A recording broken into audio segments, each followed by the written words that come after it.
Hello student, आपके अपने channel Kapil lecture में आपका बहुत बहुत स्वागत है। कि दोस्तों आज हम आपके लिए जो क्लास ट्वेल्थ वाले जो बच्चे हैं उनके लिए क्लास ट्वेल्थ केमिस्ट्री का जो मोस्ट इम्पोर्टेंट क्वेश्चन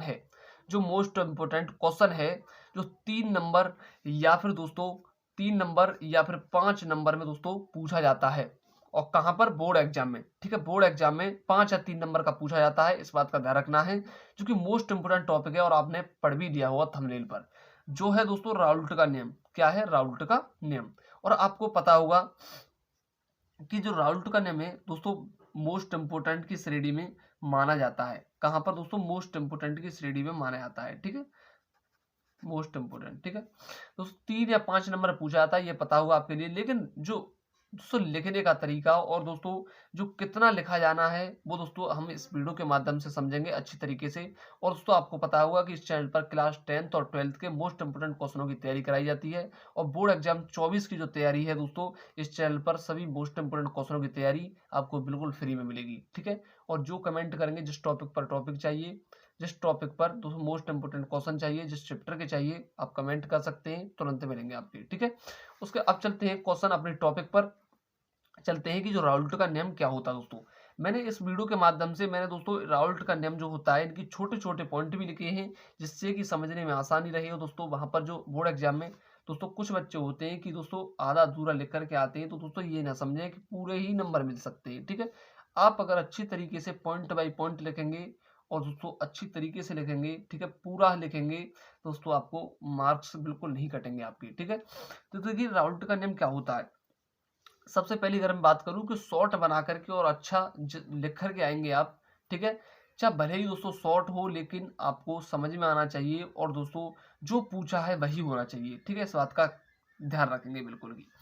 देखिए राउल्ट का नियम, अगर हम बात करूं कि राउल्ट का नियम क्या होता है। देखिए राउल्ट का जो नियम होता है, देखिए इसकी अगर मैं बात करूं परिभाषा, इसकी जो परिभाषा होती है कि राउल्ट का नियम जो होता है, ठीक है, राउल्ट का नियम अगर मैं बात करूं कि राउल्ट का नियम, देखिए मैं जो भी टॉपिक कराऊंगा आपके लिए वो आपके लिए क्या करना है, वो आपके लिए नोट करते जाना है। ठीक है, देखिए राउल्ट का नियम, राउल्ट का नियम क्या होता है।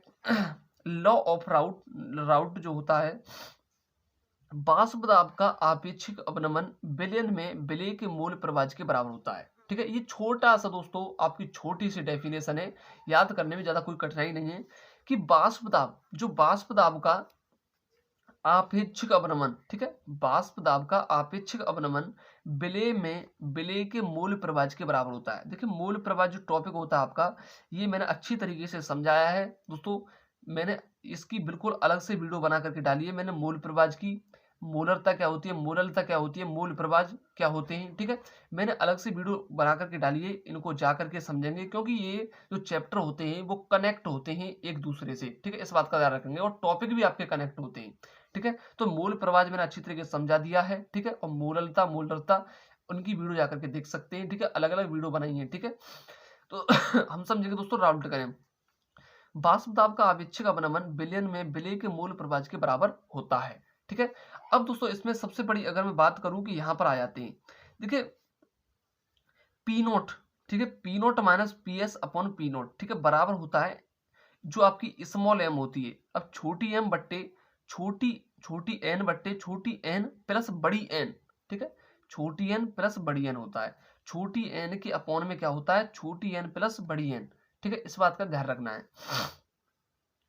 अब देखिए दोस्तों, यहां पर मैंने बता दिया कि राउल्ट का नियम क्या होता है कि वाष्प दाब का आपेक्षिक अवनमन विलय में विलय के मूल प्रभाज के बराबर होता है। क्या? विलयन में विलय के मूल प्रभाज के बराबर होता है, इस बात का ध्यान रखना है। अब आपके लिए यहां पर आ जाते हैं कि P note minus P S upon P note, और बराबर में क्या होता है, इसके बराबर में क्या होता है कि छोटी एन बट्टे छोटी एन प्लस बड़ी एन। ठीक है, अब दोस्तों इनके पॉइंट समझना। अब मैं अगर इसको केवल इसको लिखा दूं तो आपको पता नहीं कि पी नोट क्या है, पी एस क्या है, छोटी एन क्या है, बड़ी एन क्या है। ठीक है, तो यहां पर मैंने कुछ पॉइंटों को लिया है। कैसे? देखिए जो आपका यहां पर देख सकते हैं कि जो पी नोट, देखिए पी नोट क्या है, पी नोट आपकी विलायक का वाष्प दाब, क्या है, विलायक का वाष्प दाब। और आपका जो पी एस है, पी एस क्या है, विलयन का वाष्प दाब, ये विलायक का वाष्प दाब हो गया आपका। और ये जो पी एस है वो विलयन का वाष्प दाब हो गया। अब दोस्तों छोटी एन और एक बड़ी एन, छोटी एन क्या है, विलय के मूल, छोटी एन विलय के मूल हो गए, और बड़ी एन क्या हो गए, विलायक के मूल। ये किसके हो गए, विलायक के मूल। ठीक है, तो पी नॉट विलायक का वाष्प दाब, पी एस विलयन का वाष्प दाब, छोटी एन विलेय के मोल और बड़ी एन विलायक के मोल। ठीक है, इस बात का ध्यान रखेंगे। सबसे इंपॉर्टेंट टॉपिक है दोस्तों, बहुत ही अच्छी तरीके से एक बार आपको लिखना है और एक बार दोहराना है दोस्तों। केवल वीडियो देखने में ही आपको याद हो जाएगा, इस बात का ध्यान रखना है। ठीक है दोस्तों, अगर मैं बात करूं जो नोट पॉइंट है आपका, नोट पॉइंट, इसको अगर लिख के आएंगे दोस्तों तो एग्जामिनर पूरे ही मार्क्स दे सकता है आपको। ठीक है, पूरे ही देगा, इस बात का ध्यान रखना है, क्योंकि इन पॉइंटों को लिखना दोस्तों एग्जामिनर के को अच्छा ही लगता है दोस्तों, इन देखने से इन पॉइंटों को कि बच्चा ने बिल्कुल ही अच्छा लिखा है। ठीक है, अब जो यहाँ देख सकते हैं कि जो राउल्ट का नियम केवल तनु विलयनों के लिए सत्य है, मतलब किन के लिए ट्रू है ये, किन के लिए ट्रू है कि राउल्ट का जो नियम है दोस्तों, राउल्ट का जो नियम है आपका, इसकी अगर मैं बात करूं तो राउल्ट का जो नियम है वो केवल केवल दोस्तों तनु विलयनों के लिए ही सत्य है। किसके लिए? केवल तनु विलयनों के लिए सत्य है। ठीक है, नोट पॉइंट आपका। अगर हम बात करूं कि जो एन है, छोटी एन जो प्लस में जो बड़ी एन है, ठीक है, छोटी एन और एक बड़ी एन। ठीक है, तो दोस्तों मेरे नोट पॉइंट में ये इसको जरूर लिखना है कि राउल्ट का नियम केवल तनु विलयनों के लिए सत्य होता है, इस बात का ध्यान रखना आपके लिए। ठीक है, अब देखिए, अतः अतः इस दशा में क्या है, P note minus P S upon P note बराबर एन अपॉन छोटी एन जो है बट्टे एन समीकरण प्रयुक्त करते हैं जो अवाष्पशील विलेय के तनु विलयनों पर लागू होती है।